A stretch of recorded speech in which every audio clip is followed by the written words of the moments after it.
Di balik kilau peradaban manusia tersembunyi kisah-kisah kelam tentang kota-kota yang pernah berjaya, namun kini tinggal puing. 5 nama terukir dalam sejarah bukan karena kejayaannya, melainkan karena kehancurannya yang spektakuler. Kota-kota ini, yang konon dikutuk oleh Sang Pencipta, menjadi pengingat abadi akan batas antara kehendak manusia dan murka ilahi. Dari debu dan abu, kisah mereka berbisik, memperingatkan generasi mendatang tentang harga yang harus dibayar atas pembangkangan dan dosa. Mari kita telusuri jejak kota terkutuk ini, yang nasibnya telah diputuskan oleh tangan Tuhan sendiri. 1. Pompei. Pompei adalah sebuah kota kuno yang terletak di wilayah Campania, Italia. Kota ini memiliki sejarah panjang yang dimulai jauh sebelum kehancurannya secara tragis pada tahun 79 Masehi. Pompei telah berdiri sejak abad ke-7 sebelum Masehi oleh suku Ossi. Awalnya, Pompei merupakan sebuah pemukiman kecil yang kemudian berkembang menjadi kota pelabuhan penting di wilayah Napoli. Pompei pun berkembang menjadi kota yang besar pada masanya. Kota ini juga dikenal yang jauh lebih subur daripada tempat lain, karena Pompei terletak di kaki Gunung Vesuvius, sebuah gunung berapi purba yang merupakan satu-satunya gunung berapi aktif di Eropa. Para petani di kota ini banyak yang menanam anggur dan zaitun. Kesuburan tanah ini merupakan salah satu faktor utama yang mendorong pertumbuhan dan kemakmuran Pompei selama berabad-abad. Meskipun Gunung Vesuvius telah lama menjadi bagian dari lanskap kota Pompei, penduduk kota tampaknya tidak menyadari bahaya yang kelak akan ditimbulkannya. Gunung Vesuvius diketahui telah tidak aktif selama berabad-abad, dan pengetahuan vulkanologi pada masa itu masih sangat terbatas. Kota Pompei merupakan bagian dari wilayah kekuasaan Romawi kuno. Banyak dari masyarakatnya merupakan keturunan Romawi, dan di seluruh wilayah Kekaisaran Romawi kuno, praktik prostitusi memang dilegalkan. Namun Pompei menawarkan sesuatu yang lebih. Diperkirakan ada 35 rumah bordil yang tersebar di kota ini. Di Pompei ada beberapa lupanar, dengan yang paling terkenal disebut Lupanar Grande, yang merupakan satu-satunya rumah bordil besar yang ditemukan di sana.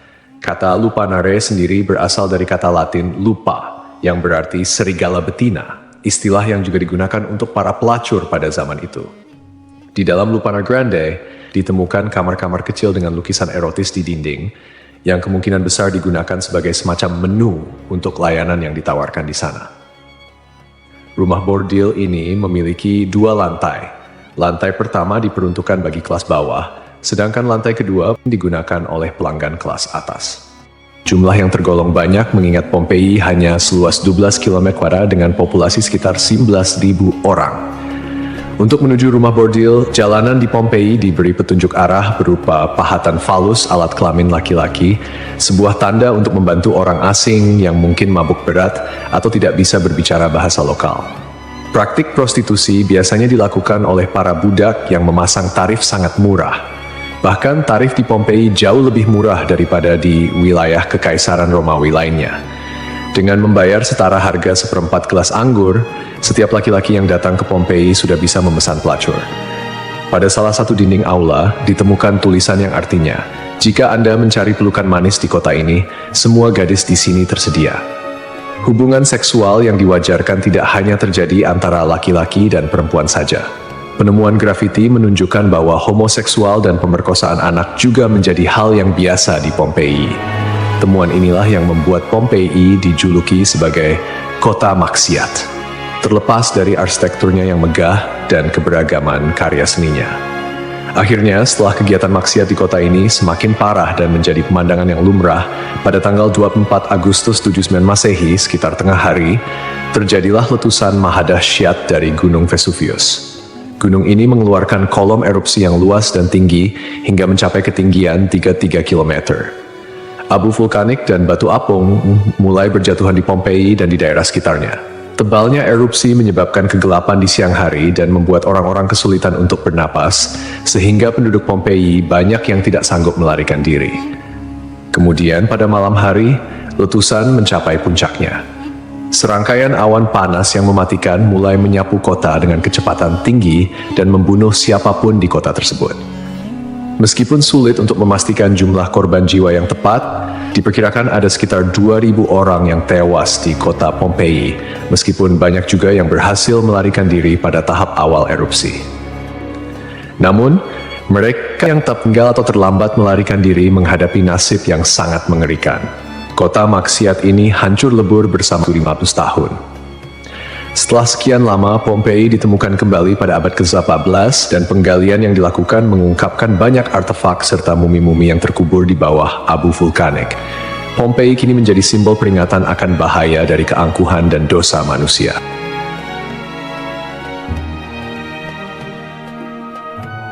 Kisah Desa Legetang.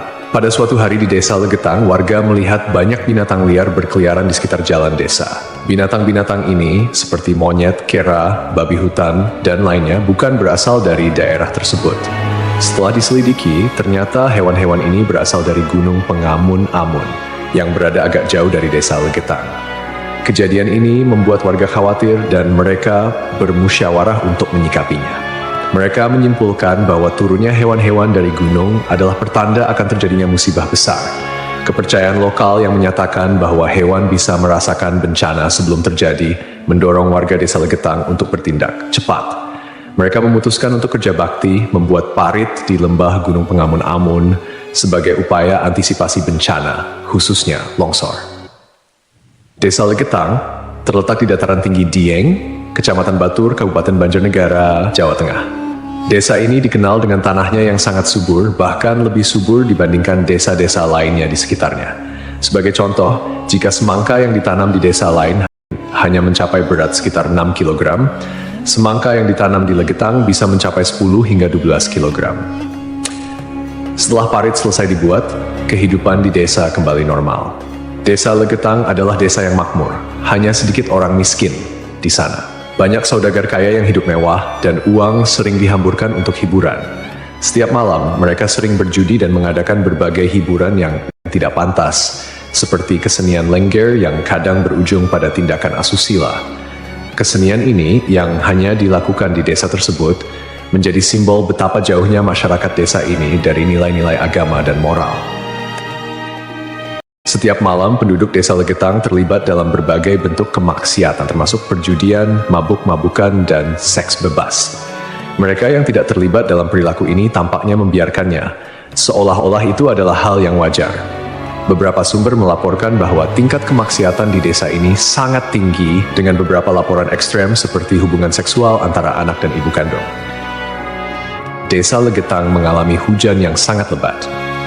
Cuaca ekstrem ini disertai dengan petir yang menyambar-nyambar dan suara guntur yang menggelegar di langit yang gelap.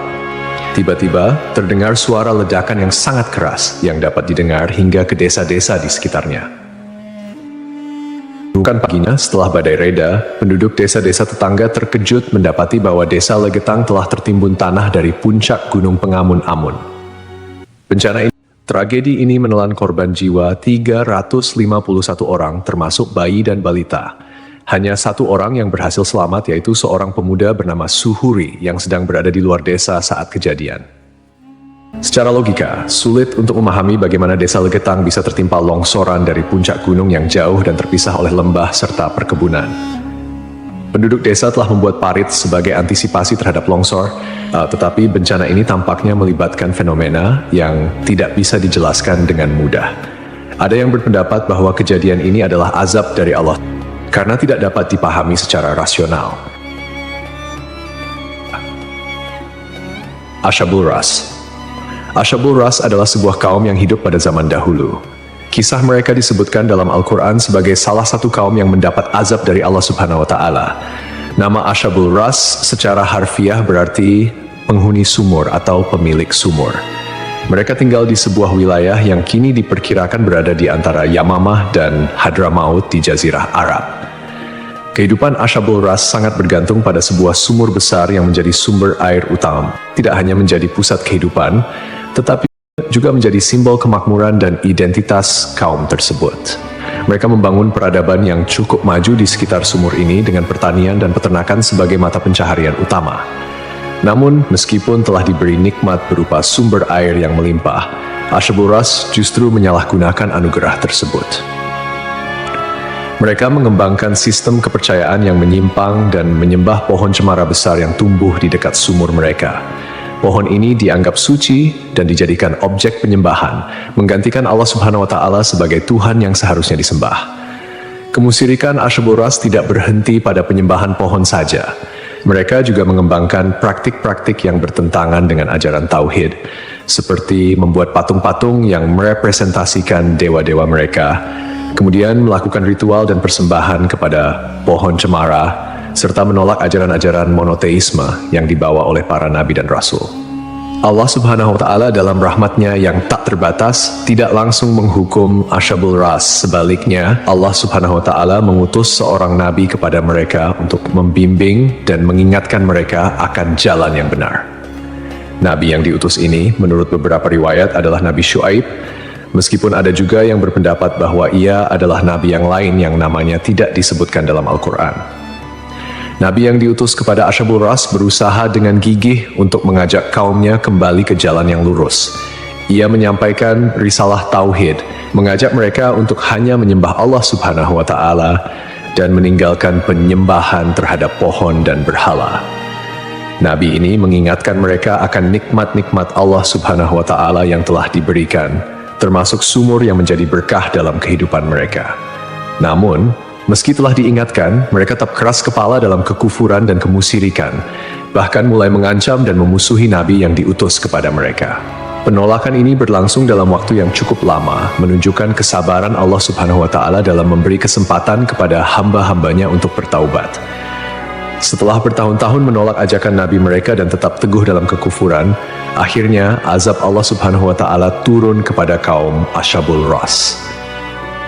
Azab ini datang sebagai konsekuensi dari penolakan mereka yang terus-menerus terhadap ajaran Tauhid dan ketekunan mereka dalam menyembah selain Allah Subhanahu wa Ta'ala.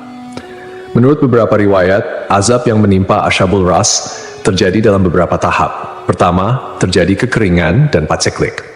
Allah Subhanahu wa Ta'ala mulai mengurangi curahan rahmatnya dengan menahan air hujan.